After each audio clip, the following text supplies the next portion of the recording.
This video is brought to you by John Robson Guitar Tuition. If you enjoy the content, please consider supporting the channel by enrolling on a course, purchasing some guitar lessons or a t-shirt, or you can join my Patreon. Now, on with the show. Hello chaps, welcome once again to John Robson Guitar Tuition. As always, I do hope you're well. It's Tuesday today, which means we're doing a top 5 list, and I've not really done anything on this topic for a while, so I thought this would be an ideal opportunity to kind of revisit this subject. The subject in question is, or are, I should say, the 5 most common errors and mistakes made by beginner guitarists. Things that you really need to avoid if you're just setting out on your journey learning the guitar. So let's get straight to it, starting with... Don't buy the wrong guitar. Yes, don't buy the wrong guitar. What do I mean by that?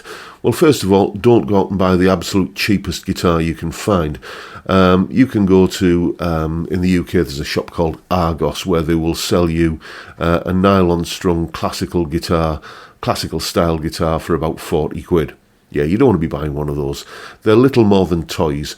Playing it will be not the easiest thing in the world, and it will be, difficult enough to get in tune, let alone keep in tune. So avoid something like that. Likewise, if you're starting to play the guitar, then there's a fair chance that you've been inspired by some guitar playing icon and you aspire to be like them. So you might be tempted to go out and buy the type of guitar that they have. That can be, again, a mistake. A student of mine a few years ago, middle-aged chap, good job, company car, plenty of money, has biscuits in meetings, that kind of, that sort of vibe. Anyway, massive Peter Frampton fan. So, for his first guitar, he went out and bought a Gibson Black Beauty 3 pickup black Les Paul custom, and he found it really hard going. A Les Paul is not a guitar for a beginner, I would say, usually. Just the way they kind of sit, the way that they're a heavy guitar usually, and the fingerboard can feel quite cramped. What I would advise is go out and buy a guitar that's designed for you, a beginner. Okay, there are plenty of entry-level student instruments out there that are fairly inexpensive. I'm thinking of things like the Squier Bullet range, or maybe Yamaha Pacifica 112, or just the 012. They're great beginner guitars, and Harley Benton, Glary, Faisley, all of these companies do guitars that are aimed at beginners, and they are, usually pretty well made and, easier to play than something that is, kind of aimed at a more advanced player. Put it this way, if you were learning to drive and your motorsport hero was Colin McRae, would you go out and buy a Subaru Impreza to learn how to do 3-point turns and hill starts and that sort of thing? Probably not. So take the same attitude when you're going out and buying your first guitar. That would be my advice. Next. Don't skip the basics. Yes, don't skip the basics. Let's say you're desperate to want to learn to play the guitar because you're a huge classic rock and metal fan. Okay, the temptation is always going to be to dive in and start doing, versions of your favourite Iron Maiden or Judas Priest or Black Sabbath riff or something like that. That's not really a good idea. The reason is that the guitarists who played those riffs play them well because they learned the basics. Okay, learn your basic cowboy chords, learn your bar chords, learn how to strum properly, because a good strumming technique carries through when you start learning to play lead guitar and start learning to do picking and stuff like that. So getting the basics under your belt is an absolute necessity, I would say. You learn a lot about, how to move around the neck without getting, kind of those horrible accidental open strings clanging out when you don't want them to, how to mute strings, how to, just play cleanly, which is, a benefit for whatever genre of music and style of playing that you want to end up playing. You can't skip the basics. If you do, you will end up regretting it, I promise you. I've been doing this job 30 years and I've seen it happen plenty of times. So yeah, get the basics down first, and then move on to, off in the direction that you want to go in eventually with the guitar. Next. Don't learn songs by following the lyrics. Yeah, this one is a particular bugbear of mine. You often see songs on websites like ultimateguitar.com and so forth, where what happens is you get the lyrics written out and then, the chords written above the lyrics like that. It's not a good idea to learn to play by looking at that kind of thing, because it teaches you nothing about rhythm. Okay, playing the guitar is a tale of two hands. You've got this hand, if you're right-handed, you've got this hand which plays the chords, and you've got this hand which is responsible for the rhythm. And the mistake many players make is that they think, well, it's all about this hand. It's all about just getting the chords in the right order. Some of the bad habits I see people get into are usually with strumming. With not being able to play a rhythm, with not being aware of how many bars you play that chord for.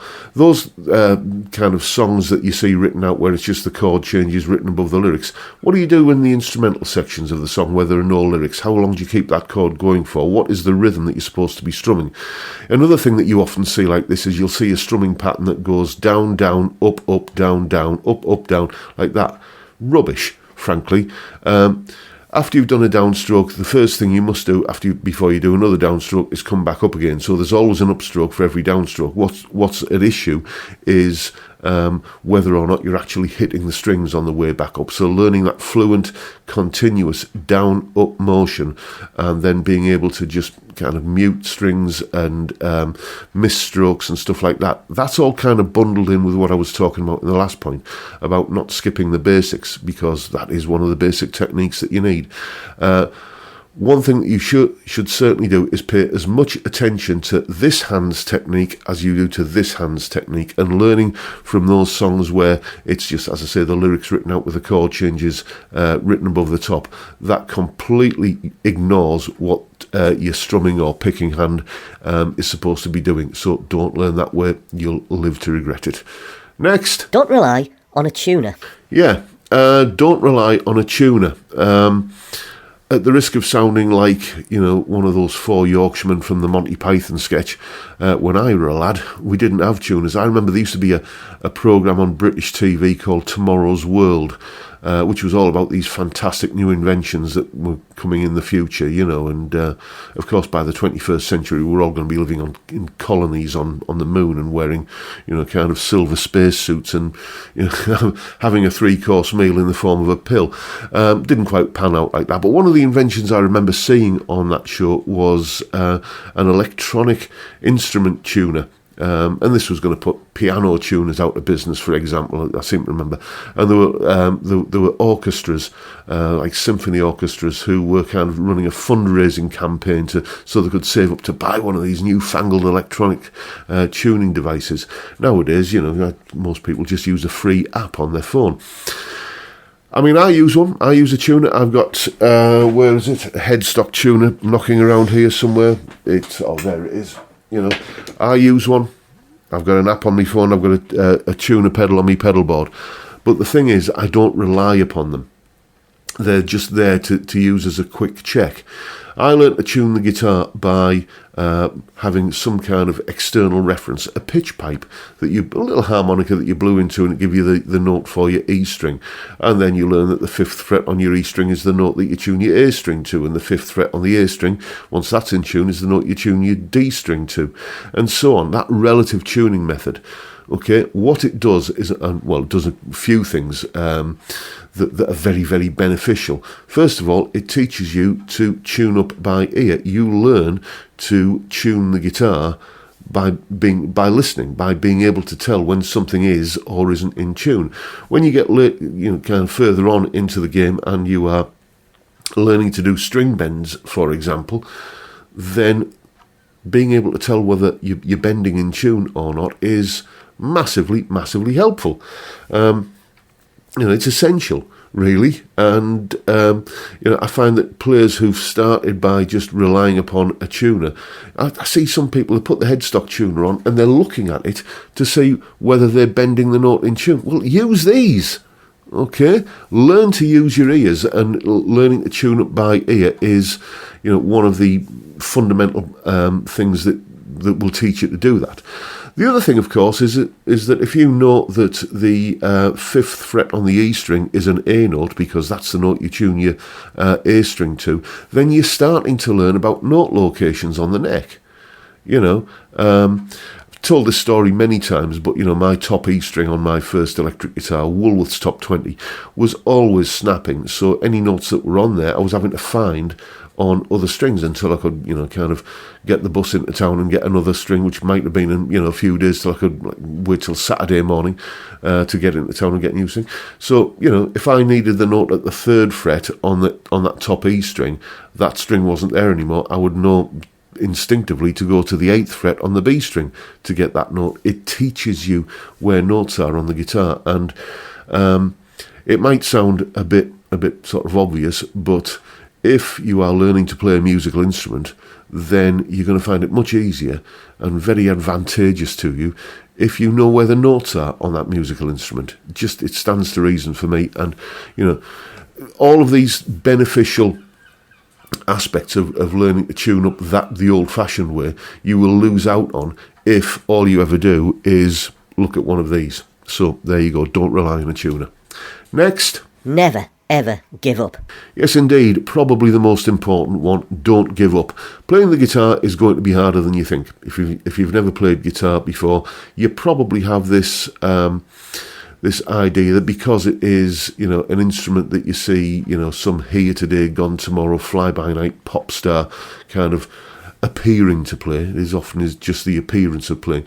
You often get the impression that, this has got to be an easy thing to do, because if they can do it, anyone can. You accept that if you're going to be learning piano or trumpet or flute or bagpipes, for example, that it's going to take a fair amount of time and a decent investment of effort in learning the skills necessary. But for some reason, people have this misconception that playing the guitar is going to be much easier than that.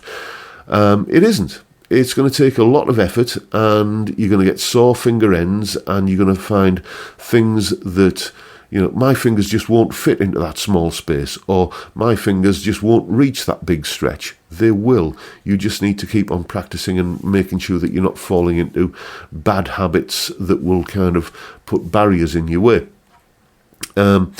It's a fun ride. Enjoy it.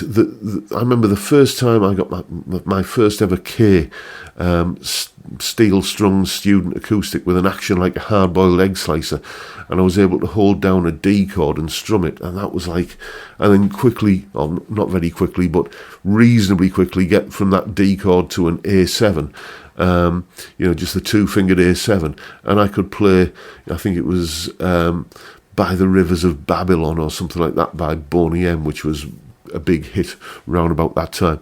I was like, I can pick up a musical instrument and make a musical sound. I'm part of that club now. Do you know what I mean? That was the way that it sort of felt. I knew two chords, but that provided me with the impetus and the hunger to continue learning and get more stuff under my belt. And it was a struggle and it was hard work, but I loved every second of it. The trick really is to put the hard work in, but not for it to not feel like hard work, for it to just feel like fun. And if that's the way that it feels when you're learning, or if you can cultivate that sense of it feeling like that as you're learning, then you will succeed. But just don't give up. You can do it. So there you go. Those are 5 little nuggets of advice that I would give to anybody that is setting out on the journey of learning to play the guitar. Hope you found them useful and possibly informative in some small way. And if that's the case, please hit the subscribe button and the notification bell if you haven't already done so. Why not drop me a like while you're at it? Don't forget the live stream every Friday, 5 p.m. UK time. We drink beer, we talk music, we talk guitars. Great way to kick off the weekend. I'd love to see you there if you can make it. But for now, I'll bid you all a good day and say thank you so much for watching. Thank you for your time. Look after yourselves, folks. Stay well, stay safe, and above all, stay sane. Bye for now.